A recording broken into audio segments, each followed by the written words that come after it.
So, we've established it's a first law problem. We've taken the sled, reduced it to a dot. We're going to go in order. These are the forces that are acting based on the things we've talked about and our list. So, obviously, the easiest one to draw is going to be the force of gravity. Just an arrow that's straight downwards, representing the weight of the object. Now, every arrow that you draw should be clearly labeled with what it is. Next, we said it was in contact with the ground. That must be a force from a surface. That is a normal force. By definition, normal forces are perpendicular to the surface in contact. But I am purposefully drawing the normal force to not be the same length as the weight, because I think by pulling upwards a little bit on the sled, I'm making the normal force go down some. Have you guys ever been standing on the scale and put your hand on the counter and the number changes? Well, the scale doesn't tell you your weight. The scale tells you the normal force that the floor is applying to your feet. Your weight's not changing, but you can adjust how much contact you have with the floor. So that's why that number changes when you push down on the counter next to you. Same idea here. We are pulling upwards slightly and to the left on the sled. I think that's going to reduce the normal force some. I mean, I'm pretty sure I could pull straight up on the sled and reduce the normal force to 0. And there's another force, right? How should I draw that frictional force? It has to be perpendicular to the normal force, parallel to the ground.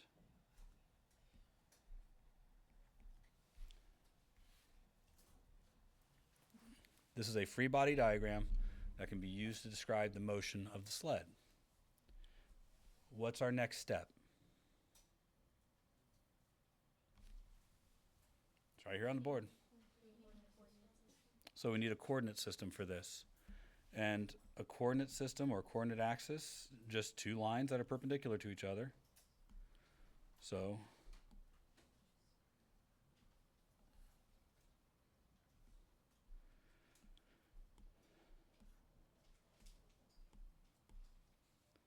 all right. Now, I can choose to apply this any way that I want, but I gave you two priorities. So priority number 1 was if the system's accelerating, you need to line up X or Y with the direction of the acceleration. This one's not accelerating, so I don't have to use that priority. My second priority is to line it up with as many forces as possible.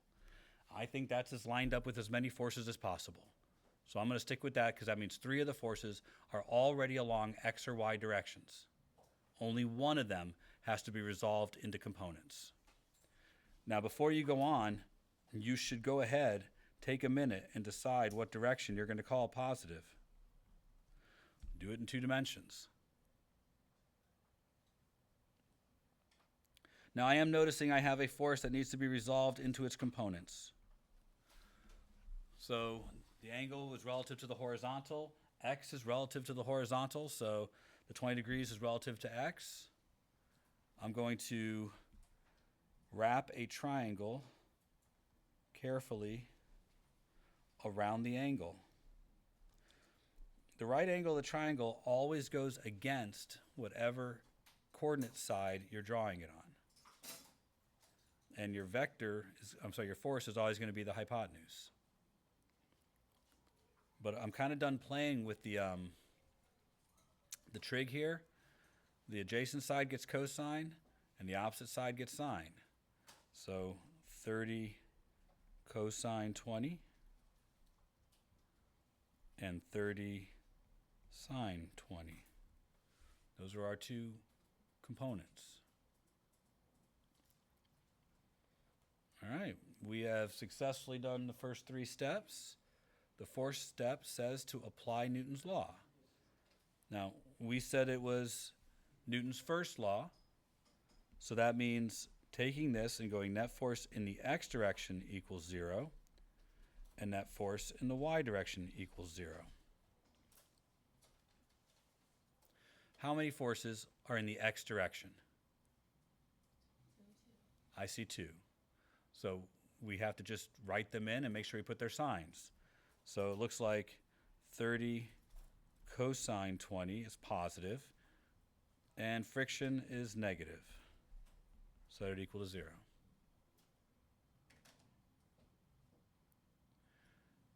How many forces are in the y direction? 1, 2, 3. Right? You guys see that? So I have 3 forces in the y direction. 2 of them point upwards, 1 points downwards. So not t, 30 sine 20 plus normal minus weight equals 0. The force concept model doesn't solve a problem. The force concept model generates relationships. So we have generated 2 relationships that hopefully can be used to solve our problem, but this is the end of the force concept model. Now, I keep saying that to you guys as we do these. I want to point out that I want you to think about what your test is probably going to look like and understand probably how I'm going to award partial credit. I mean, you see all these different pieces here, right? And all of it has to be done perfectly to get the answer. And there's a lot of places for mistakes. So you can imagine that one of the places you're going to be judged is, did you choose the right law? Right? Each one of these steps, you can probably see how I'm going to award points. Did you draw a free body diagram? Did you do so correctly using the rules for each of the type of forces? Did you apply a coordinate system and did you do it correctly? Did you choose direction, positive, negative? Did you then resolve your forces correctly that were not on axis? Meaning, did you do your trig? And then finally, did you generate the relationships? This is all before even answering the question. Question number 1, though, find the size of the frictional force. I think we can do that right now, right? Is there one of these functions that could be used to solve for the frictional force? Right there, yeah. Can I solve for the normal force? Is there a equation here that would let me solve for the normal force? Kinda, right? The normal force is here, but I'm going to need to do something about weight. But weight is a known calculation. I even put it up here to remind you. Weight is always mg. We'll need to have the mass of the sled. Do we have the mass of the sled? I think we're going to be okay. So let's finish this out. Friction equals 30 cosine 20. Normal equals mg minus 30 sine 20. I think we can solve our question with just these things.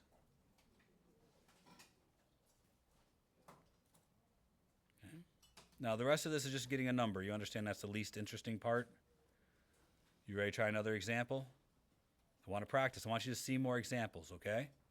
So let's do another example. Level of difficulty okay with you guys?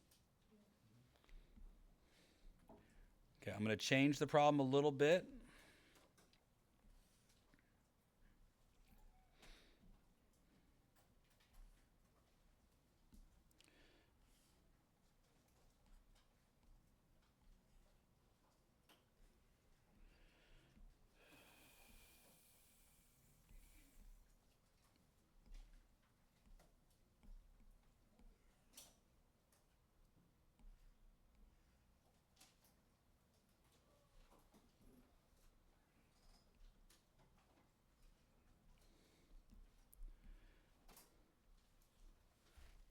You are going to mow the lawn. You're going to apply a force along the length of the handle of the lawnmower. And let's say the lawnmower has a mass of 5 kilograms.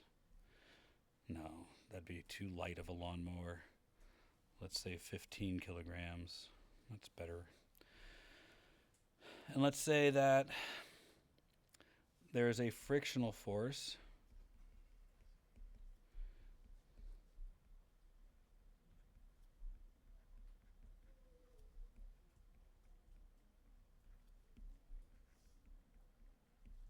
We say that friction is 30% of the normal force.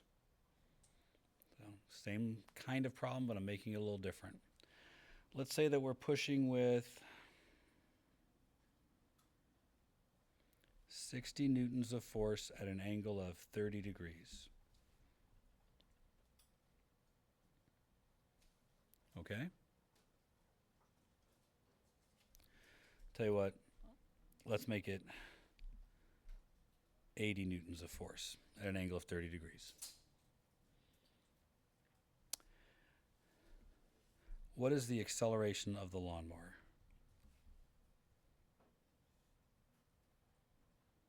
So I just want you to know this problem is almost identical to the one you just did. Almost. Okay, let's start with step one. Is this a first law problem or a second law problem? This is a second law problem. All right, excellent. Now, we've decided that. Draw your free body diagram. I want to see them. So do this part on your own or with your neighbors or something. But I don't want to be calling stuff out. All right, so do we have the weight? Did you draw that arrow first? So that's a good place to start. Certainly gives you kind of a set of like how big all the other arrows are going to be.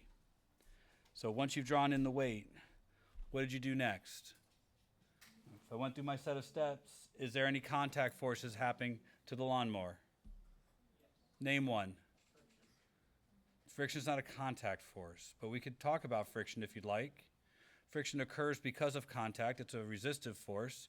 What direction would friction have to be acting on the lawnmower?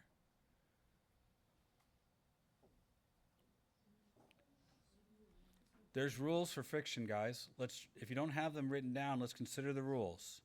Rule number 1, friction opposes motion. Rule number 2, it has to be parallel to the surface that's causing it. So I'm pretty sure the surface that's causing it is the grass, right?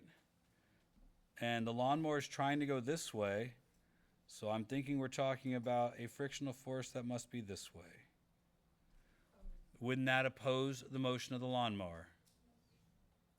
And is that parallel to the surface? I think so.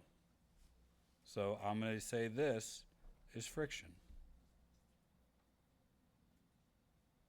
Is there any other contact forces? Yeah.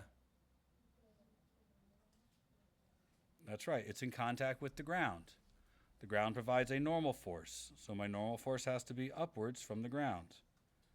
Normal forces are perpendicular to the surface in contact.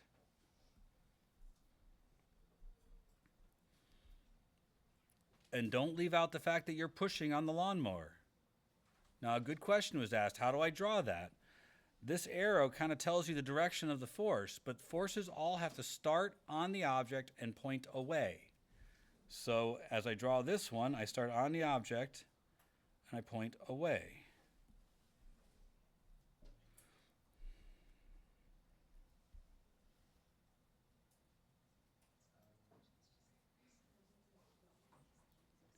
Any questions? Go ahead. I think you'll have problems if you drew it the other way. Like, did you draw it kind of like this? No, I drew it like on the left, but going up. It'll be a problem, yeah. Because when you push down on the handle, you're also pushing it into the ground. That's going to increase the normal force. If you had it pulling upwards, it would decrease the normal force. All right, folks, stop whatever you're doing right now. If you couldn't get this and something was said that helped you, you should write that down right now. Because you're going to look at your notes later tonight and none of it's going to make any sense because you're writing down just what I'm writing down. So why was each force drawn the way it was? Get it into your notes. I'm pausing on purpose to help you get notes down.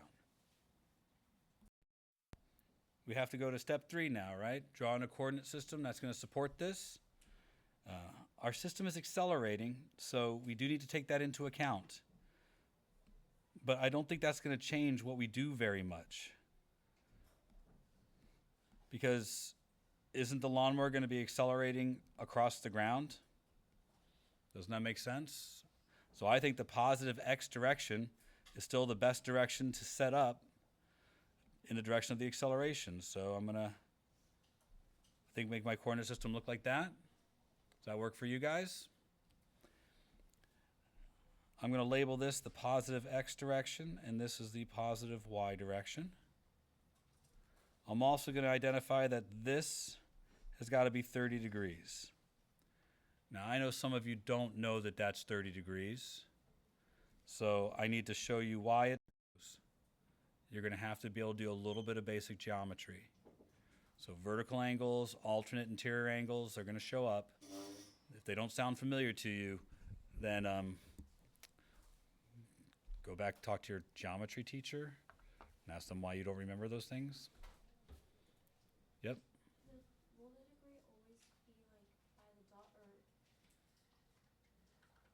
The angle will always be between one of the cardinal directions and one of your forces. Okay. Does that answer your question? But you've seen basically all three of the ways we can deal with the angles, right? We have a force pulling away, a force pushing, and then we had an inclined plane on Thursday. So I think you've seen most of the ways in which we'd see the angles. We're going to do another one in a minute that's a little different, but we'll see if we have time. All right, are we done with the cardinal stuff, or do we still have anything more to go with step 3? What else do we have to do?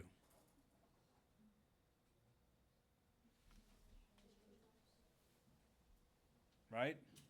Resolution of the vectors. Are there any vectors that are not on one of the cardinal directions? Yeah, we have to break that 80 up into 2 parts, don't we?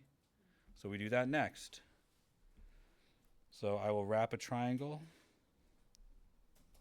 around the angle, identifying that as our right angle. And looking at this, I'm thinking this is the adjacent side, so it's going to get the cosine. And the opposite side gets the sine. Do you guys see why I said to you earlier in the year that your trig has to become invisible? So I understand that doesn't feel like it was that long ago, but it was a lifetime ago almost, wasn't it? We'll be doing this a lot all year long. So try and go fast with your trig when you can. It can be this simple, right? The adjacent side is going to get the cosine. The opposite side is going to get the sine.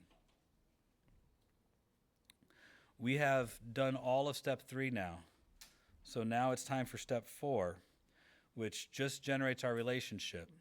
The difference here is that we have a second law problem. Because it's a second law problem, we lined up the x direction with the acceleration. So net force in the x direction is ma. This is going to be important to write in your notes for a lot of you. We did that on purpose. Only one direction gets the ma. The other direction gets 0. Because we lined up the x direction with the acceleration on purpose. Because we don't want the acceleration to be split into 2 components. So we're doing that on purpose, so the net force in the y direction is going to be 0. Now, we do the same process as we did before. We're going to follow the set of instructions which says add up all the forces taking into account their direction. So for the first one, I have this one and this one, right? These two. So just add them together. Make sure you take into account their direction. So 80 cosine 30 is positive, minus friction, because it points in the opposite direction, equals ma. Don't be scared by all the letters and stuff. We're going to take each little piece a little bit at a time. So can you do the next one? How many forces are there? 1, 2, 3. I'm just looking at the up and down ones. So normal is positive. 80 sine 30 is negative because it points downwards. Weight is negative because it points downwards too. But these I said equal to 0.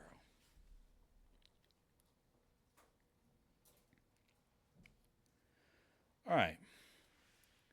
Force concept model generated 2 relationships. So let's Get rid of all the distractions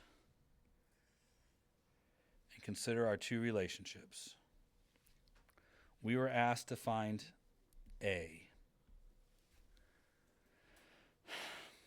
We know what M is. The mass of the lawnmower is 15 kilograms. But that's not going to be enough, is it? Because I don't know what the frictional force is. I do remember that there was something in the problem to help with that. Right? And it said friction is 30% of the normal force. Do you know how to write that in a math statement? Let's see. Friction is 30% of the normal force. Right? 4th grade math? But it's been a long time. Now, I'm not sure if you know what to do even here, but we have a whole lot of stuff now. And we know a different way of writing in the weight. We could write that as mg. This doesn't look easy to me. This looks really hard. I mean, I've got 3 equations and 3 unknowns. It's going to be a lot of math, isn't it? Now, I think we should do it symbolically first and then put our numbers in at the end. I think that's a better exercise for you guys. But if you are scared by this, you put all the numbers in, it'll look easier. So I'm going to do it what I feel is the better way, because I know that you're going to have to become good at doing that anyways. All right? But I want to get rid of things like the F and the normal force and be left with just the stuff that we know. So let's start. I think the easiest way to do these is one step at a time with substitution. So I'm going to do this substitution first. And I'm going to write it here. So 80 cosine 30 minus 0.3n minus mg equals 0. I'm sorry, equals ma. What am I doing? Don't make it harder. All right. I've reduced it down, but now I've got to probably use this one. Don't you think? I can solve this one for normal force. I think that's what I'm going to do next. Go ahead. Why are we subtracting mg off of the cosine one? Because isn't that from the y direction? Very good observation. Thank you. I appreciate you keeping me honest. That makes a lot more sense now.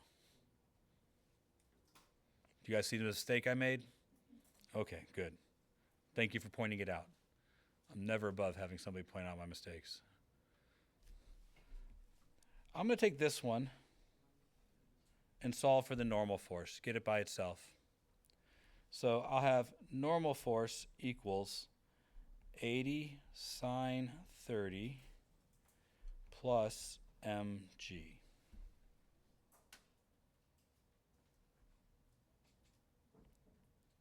I'm doing that because I want to get rid of the normal force now.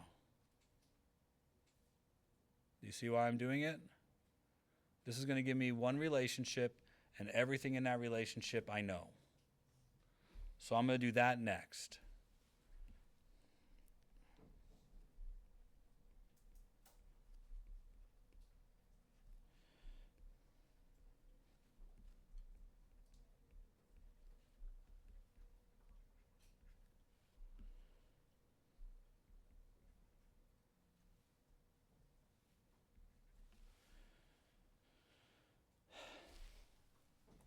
Now look, that's a lot of math. All of this is all just algebra. But for you guys, I think this is a lot. I think this is a lot of mental heavy lifting. And many of you, I know you're looking at this and thinking that this is impossible. It's not impossible. You've done all of this stuff before. This is Algebra 2. But it didn't have cosines and sines and stuff all mixed in there. So I get why this looks rough. And I'm just looking at your faces and I'm thinking, you guys look like it looks rough, but it's not that much. And once you've done this kind of problem once or twice, the rest of them are all going to be exactly the same as this one. It's always going to be substituting into friction and substituting into normal force every time. But it takes practice. Now, you understand that we can just plug all this just about into a calculator, right? This will be 80 cosine 30 minus 0.3 times 80 sine 30 minus 0.3 times mg equals ma. If you'd put the numbers in from the beginning, it might have looked easier to do. Now, I believe in you guys and your ability to punch buttons. I don't want to spend that much time on it. You get that that's probably not going to get you hardly any points on your test anyways. That most of the points are going to be getting to here. That's the bulk of the points. On the AP exam, if we looked at all of this as one problem, and let's say it was all 10 points for this problem, there would be 1 point for doing the algebra, 1 point for expressing the answer, 8 points in generating everything else. Do you see where you need to spend your time? I want you to be good at algebra, yeah. I want you to be able to do your algebra. That's not rewarded because you already took algebra. What's rewarded is you using the Newton's laws relationship in the force concept model correctly. That's rewarded. That gets you 80% of the way there. You see what I'm saying? If you want an A, though, you're going to have to get the algebra nailed. If you're okay with a B, this gets you 80% of the way there. Okay? I understand the difficulty, though. I've got 4 more minutes. I think we take a look at something else. Go ahead. Will M always be kilograms? Yes. Will there- If they give it to you in grams, you'll have to convert it to kilograms. Okay. And G is always going to be 10 for these. Okay. All right. I want you to see one more. And again, what I'm trying to do is I want you to have enough examples in front of you where no matter what I give you for homework, you've seen it already before. Does that make sense?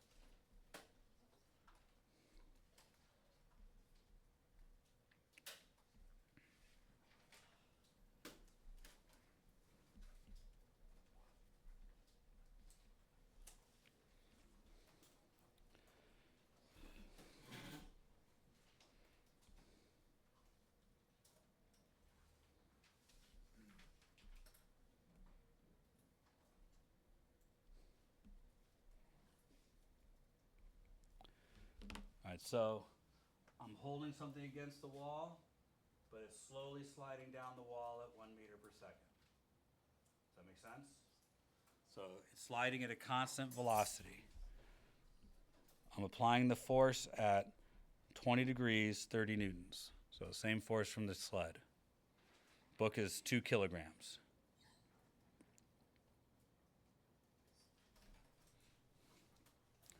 Let's make the book 4 kilograms. There. Want to make sure the math works out. So I'd like to know the frictional force and the normal force. This one's a little easier than the last one we just did. Because I feel compelled to shove it in your face a little bit. So